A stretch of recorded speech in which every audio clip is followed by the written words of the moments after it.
JPSC अध्यक्ष की नियुक्ति नहीं होने पर अगवा अधिकार मंच ने राज्यपाल को सौंपा ज्ञापन। झारखंड लोक सेवा आयोग के अध्यक्ष पद पर 6 महीने से नियुक्ति नहीं होने के कारण राज्य में लाखों युवा हताश और निराश हैं। जेपीएससी में अध्यक्ष पद की अविलंब नियुक्ति की मांग को लेकर अगवा अधिकार मंच के एक प्रतिनिधिमंडल ने आज राज्यपाल संतोष कुमार गंगवार से मुलाकात कर इस गंभीर विषय पर हस्तक्षेप करने का अनुरोध किया। प्रतिनिधिमंडल ने अन्य महत्वपूर्ण शैक्षणिक और सांस्कृतिक विषयों को भी राज्यपाल के समक्ष रखा। इस अवसर पर अगवा अधिकार मंच के नीतीश सिंह ने कहा कि झारखंड लोक सेवा आयोग के अध्यक्ष पद के लंबे समय से रिक्त होने के कारण विभिन्न प्रतियोगी परीक्षाओं में देरी हो रही है, जिससे हजारों युवा प्रभावित हो रहे हैं। परीक्षा प्रक्रिया ठप पड़ने से योग्य उम्मीदवारों के करियर पर संकट मंडरा रहा है। अगवा अधिकार मंच ने राज्यपाल से आग्रह किया कि जेपीएससी अध्यक्ष की नियुक्ति अविलंब की जाए, ताकि नियुक्तियों से लेकर लंबित परीक्षाओं, रिजल्ट, प्रमोशन के मामले क्लियर हो सकें। झारखंड में गुटखा और पान मसाला पर लगा प्रतिबंध, जारी किया नोटिफिकेशन।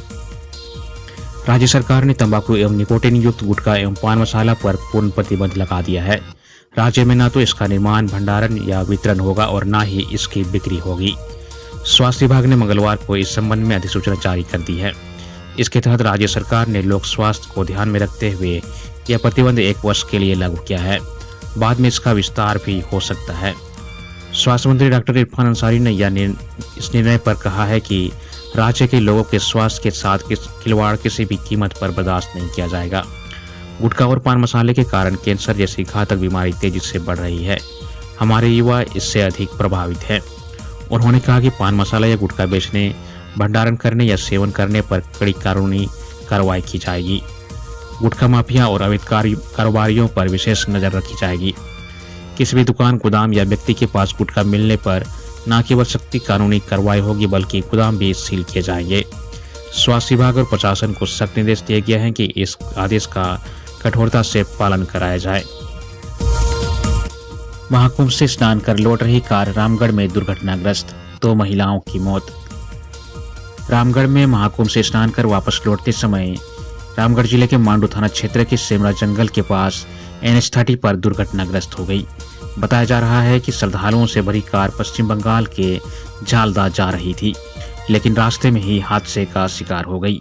इस हादसे में 2 महिला श्रद्धालुओं की मौत हो गई, वहीं 4 लोग गंभीर रूप से घायल हो गए। हादसा मंगलवार करीब दोपहर 3 बजे की घटना है। इस दुर्घटना में कार बुरी तरह से क्षतिग्रस्त हो गई। मिली जानकारी के अनुसार प्रयागराज से संगम में स्नान कर वापस लौटते वक्त श्रद्धालुओं से भरी कार हादसे का शिकार हो गई। हादसे के समय कार में सवार लोग महाकुंभ से वापस अपने घर झालदार लौट रहे थे। इस बीच रास्ते में NH33 पर पहले से खड़े ट्रक को कार ने पीछे से टक्कर मार दी, जिससे हादसा हुआ। बताया जा रहा है कि हादसा इतना भयानक था कि घटनास्थल पर ही 2 महिलाओं ने दम तोड़ दिया, जबकि कार सवार अन्य 4 लोग घायल हो गए। सभी घायलों को इलाज के लिए सदर अस्पताल रामगढ़ भेजा गया है। फिलहाल पुलिस दुर्घटनाग्रस्त वाहन को जब्त कर थाने ले आई है। मृतकों में शामिल एक महिला की पहचान बिंदु महतो के रूप में की गई है। रांची सदर अस्पताल से 5 दिन के बच्चे की चोरी। रांची सदर अस्पताल से एक बच्चे की चोरी का मामला सामने आया है। यह घटना सोमवार की रात की बताई जा रही है। जिस बच्चे की चोरी हुई उसका जन्म 14 फरवरी को हुआ था।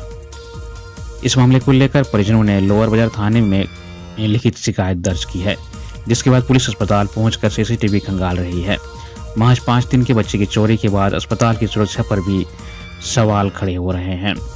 जिस बच्चे की चोरी सदर अस्पताल से हुई है उसके माता पिता पिठोरिया के रहने वाले हैं। माता का नाम सविता देवी है, जबकि पिता का नाम उमेश बेदिया है। बताया जा रहा है कि बच्ची को सोमवार की रात लेबर रूम के बाहर से ही गायब कर दिया गया है। इस मामले की जानकारी मिलने के बाद लोअर बाजार थाना पुलिस सदर अस्पताल के नए भवन के कमरा नंबर 36 में लगे मॉनिटर से सभी CCTV फुटेज खंगाल रहे हैं। मुख्यमंत्री नगर सेवा संवर्ग के 289 अभ्यर्थियों को देंगे नियुक्ति पत्र। मुख्यमंत्री हेमंत सोरेन मंगलवार को नगर सेवा संवर्ग के 289 चयनित अभ्यर्थियों को नियुक्ति पत्र सौंपेंगे। वहीं उच्च व तकनीकी शिक्षा विभाग के 6 वेबसाइटों को भी लॉन्च करेंगे। JSSC द्वारा चयनित अभ्यर्थियों को नियुक्ति पत्र वितरण कार्यक्रम दिन के 3 बजे से प्रोजेक्ट भवन सभागार में आयोजित होगा। नगर सेवा संवर्ग संयुक्त प्रतियोगिता परीक्षा 2023 के तहत गार्डन अधीक्षक, veterinary officer, sanitary and food inspector, sanitary supervisor, राजस्व निरीक्षक और विधि सहायक पदों पर चयनित अभ्यर्थियों को नियुक्ति पत्र मिलेगा। ज्ञानेश कुमार बने देश के नए मुख्य चुनाव आयुक्त। ज्ञानेश कुमार देश के नए मुख्य चुनाव आयुक्त होंगे। कानून मंत्रालय की ओर से सोमवार को यह जानकारी दी गई। प्रधानमंत्री नरेंद्र मोदी की अध्यक्षता वाली चयन समिति ने उनके नाम पर मुहर लगाई है। समिति की बैठक में पीएम मोदी के अलावा केंद्रीय गृह मंत्री अमित शाह और विपक्ष के नेता राहुल गांधी भी शामिल हुए। ज्ञानेश कुमार निर्वाचन आयुक्तों की नियुक्ति से संबंधित नए कानून के तहत नियुक्ति होने वाले पहले सीएसी होंगे। वह राजीव कुमार की जगह लेंगे। राजीव कुमार मंगलवार को रिटायर हो रहे हैं। 1988 बैच के केरल कैडर के आईएएस अधिकारी ज्ञानेश कुमार अब तक चुनाव आयुक्त के तौर पर जिम्मेदारी देख रहे थे। वे पहले सहकारिता मंत्रालय के सचिव थे और 31 जनवरी 2024 को इस पद से रिटायर हुए।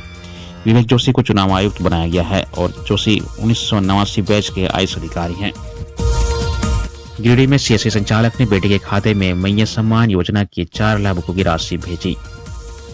मैया सम्मान योजना को लेकर गिरिडीह जिले में लगातार गड़बड़ी आ रही है। अब एक ही खाते में 4 लाभुकों की राशि भेजने का नया मामला सामने आया है। सीएससी संचालक ने अपने बेटे के बैंक अकाउंट खाते में लाभुकों का पैसा भेज दिया है। मामले को लेकर बीडीओ ने सामाजिक सुरक्षा के सहायक निदेशक को पत्र लिखकर उक्त राशि की रिकवरी करने के साथ गलत ढंग से पोर्टल पर अपने खाते की एंट्री करने के मामले को लेकर सीएससी के आईडी को रद्द करने की मांग की है। साथ ही चारों लाभुकों की सम्मान राशि 11,000 रुपये की रिकवरी करने की मांग की गई है। बीडीओ निशांत अंजुम ने सीएससी को जिला प्रबंधक को पत्र लिखकर सीएससी संचालक कैलाश महतो की आईडी को रद्द करने का आग्रह किया है। रांची में 19 व 20 फरवरी को बारिश को लेकर येलो अलर्ट जारी। पश्चिमी विक्षोभ के कारण झारखंड के कई जिलों में मंगलवार को मौसम में बदलाव की संभावना है। मौसम विज्ञान केंद्र के वैज्ञानिक अभिषेक आनंद के अनुसार 18 फरवरी से राज्य के कई हिस्सों में बादल छाने की संभावना है, जबकि रांची में 19 फरवरी को बादल छाए रहेंगे। कहीं कहीं गर्जन के साथ वज्रपात के भी संकेत हैं, लेकिन 19 फरवरी को कोल्हान के इलाके में गर्जन के साथ बारिश हो सकती है। 20 फरवरी को इसमें विस्तार हो सकता है। 20 फरवरी को रांची में गर्जन के साथ वज्रपात व बारिश होने की संभावना जताई गई है। यह बारिश बोकारो, रामगढ़ आदि इलाकों में भी होगी। 21 फरवरी को सुबह धुंध व दिन में बादल छाए रहेंगे। उम्र कैद की सजा काट रहे 37 कैदी होंगे रिहा। मुख्यमंत्री हेमंत सोरेन की अध्यक्षता में संपन्न झारखंड राज्य सजा पुनरीक्षण परिषद की बैठक में कारागारों में आजीवन कैद की सजा काट रहे 37 कैदियों को रिहा करने का फैसला लिया गया है। बैठक में राज्य सजा पुनरीक्षण परिषद की पिछली बैठकों में अस्वीकृत किए गए कैदियों के मामलों पर पुनर्विचार किया गया। बैठक में राज्य के विभिन्न कारागारों में आजीवन कैद की सजा काट रहे कुल 103 कैदियों को मुक्त करने पर विमर्श किया गया। मुख्यमंत्री ने कैदियों के अपराध की प्रवृत्तियां न्यायालयों, संबंधित जिलों के पुलिस अधीक्षकों, जेल अधीक्षक व प्रवेशन अधिकारियों द्वारा दिए गए मंतव्य की जानकारी ली। रिहाई के लिए अनुशंसित कैदियों पर विचार के बाद 37 कैदियों को रिहा करने का निर्णय लिया गया। नगर निकाय चुनाव को लेकर 8 जिलों में ओबीसी सर्वेक्षण का काम हुआ पूरा। नगर निकाय चुनाव को लेकर पिछड़ा वर्ग आयोग द्वारा पूरे राज्य में अन्य पिछड़ा वर्ग का सर्वेक्षण किया जा रहा है। इसके तहत सोमवार तक राज्य के 8 जिलों धनबाद, गुमला, सिमडेगा, लातेहार, पलामू, गढ़वा, रामगढ़ और पूर्वी सिंहभूम जिले में ओबीसी सर्वेक्षण का कार्य पूरा कर लिया गया है। सोमवार को आयोग को चतरा व पलामू जिला द्वारा 6 नगर निकाय की रिपोर्ट सौंपी गई। इसमें चतरा जिला की चतरा नगर परिषद, पलामू जिला के नगर निगम मेदिनीनगर, नगर परिषद विश्रामपुर, नगर पंचायत हुसैनाबाद, नगर पंचायत छतरपुर और नगर पंचायत हरिहरगंज की ओर से आयोग को रिपोर्ट सौंपी गई है। कांग्रेस व राजद ने मनाई बुद्धू भगत की जयंती। कोली विद्रोह के महानायक अमर शहीद वीर बुद्धू भगत जयंती सोमवार को कांग्रेस भवन में मनाई गई। कांग्रेस नेताओं ने उनके चित्र पर माल्यार्पण कर श्रद्धा सुमन अर्पित किया। प्रदेश अध्यक्ष केशव महतो कमलेश ने कहा कि वीर बुद्धू भगत गोरिल्ला युद्ध में निपुण थे। इनका फायदा उठाकर कई बार उनके नेतृत्व में आदिवासी योद्धाओं ने अंग्रेजी हुकूमत को परास्त किया था। श्रद्धांजलि देने वाले में राकेश सिन्हा, अभिलाषा साहू समेत कई कार्यकर्ता शामिल थे। इधर प्रदेश राजद कार्यालय में स्वतंत्रता सेनानी शहीद वीर बुद्धू भगत की जयंती व समाजवादी नेता सह पूर्व मुख्यमंत्री कर्पूरी ठाकुर की पुण्यतिथि मनाई गई। मौके पर दोनों महान विभूतियों की तस्वीर पर माल्यार्पण कर श्रद्धांजलि दी गई। नेताओं ने दोनों विभूतियों को याद करते हुए उनके बताए रास्ते पर चलने का संकल्प लिया। राज्य के वन भूमि पर स्थित पर्यटन स्थलों का पर्यटन विभाग करेगा विकास। झारखंड सरकार राज्य में वन भूमि पर स्थित 90% पर्यटन स्थलों को अपने जिम्मे में लेकर विकसित करेगी। पर्यटन विभाग अब नीति बनाकर इन पर्यटन स्थलों को वन विभाग से लेकर विकसित करेगा। साथ ही वर्षों से निष्क्रिय झारखंड इको टूरिज्म अथॉरिटी को फिर से सक्रिय करने का निर्णय लिया गया है। राज्य में ऐसे 250 से अधिक पर्यटन स्थलों का कायाकल्प किया जाएगा। इस संबंध में पर्यटन मंत्री सुदीप्य कुमार सोनू ने बताया कि झारखंड में वन भूमि पर पर्यटन स्थलों के रहने से विभाग द्वारा इसका विकास करने में तकनीकी अड़चन आ रही है। ऐसे में सरकार वन भूमि में स्थित पर्यटन स्थल को इको टूरिज्म पॉलिसी के तहत धारण करेगी। उन्होंने कहा कि पर्यटन स्थल के साथ सभी झीलों को भी विकसित किया जाएगा। जमशेदपुर में हंगामा देखने निकला युवक को लगी गोली। जमशेदपुर के जुगसलाई थाना क्षेत्र के गरीब नवाज कॉलोनी में रविवार की देर रात आपसी विवाद को लेकर चली गोली में गरीब नवाज कॉलोनी निवासी मोहम्मद इरशाद घायल हो गया। इरशाद को इलाज के लिए टीएमएच अस्पताल में भर्ती कराया गया है, जहां उसका इलाज किया जा रहा है। पुलिस के अनुसार गोली गर्दन के पास से छूकर निकल गई। हालांकि उसे अब भी भर्ती में रखा गया है। इस मामले में इरशाद के बयान पर जुगसलाई के रहने वाले भाकुड़, निजाम, मुर्शिद और उसके कई साथियों पर केस दर्ज किया गया है। सभी की गिरफ्तारी के लिए पुलिस छापेमारी कर रही है। भाकुड़ का पूर्व से आपराधिक इतिहास रहा है। भाकुड़ पहले कई बार आर्म्स एक्ट व अन्य मामले में जेल जा चुका है। घटना के संबंध में मिली जानकारी के अनुसार इरशाद के घर के पास भाकुड़ और उसके साथी नशे की हालत में थे। उसी दौरान किसी बात को लेकर भाकुड़ का उसके साथ के ही किसी लड़के के साथ विवाद हो गया। विवाद होने के बाद उसके दोस्तों ने मामले को शांत करवा दिया, लेकिन नशे की हालत में भाकुड़ ने फिर से विवाद शुरू कर दिया और हथियार निकालकर फायरिंग कर दी। घर के पास हल्ला होने की आवाज सुनने के बाद इरशाद अपने घर से बाहर निकला।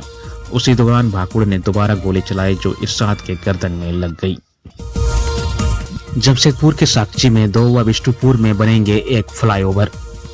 जमशेदपुर में सड़क दुर्घटना व ट्रैफिक बोझ कम करने के उद्देश्य से शहर के साकची क्षेत्र में 2 और बिष्टुपुर क्षेत्र में झारखंड सरकार अब ट्रैफिक सुगमता को लेकर फ्लाईओवर बनाएगी।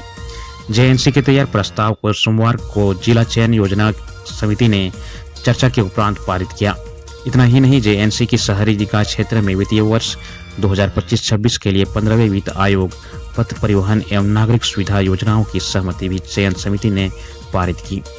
इसमें साकची गोलचक्कर के समीप और बिष्टुपुर ट्रैफिक सिग्नल के समीप 1-1 फुट ओवरब्रिज बनाने, बिष्टुपुर व साकची में 1-1 मल्टी स्टोरी पार्किंग शुरू करने, दोमुहानी में मॉडर्न विवाह मंडप बनाने का प्रस्ताव चर्चा के बाद पारित किया गया।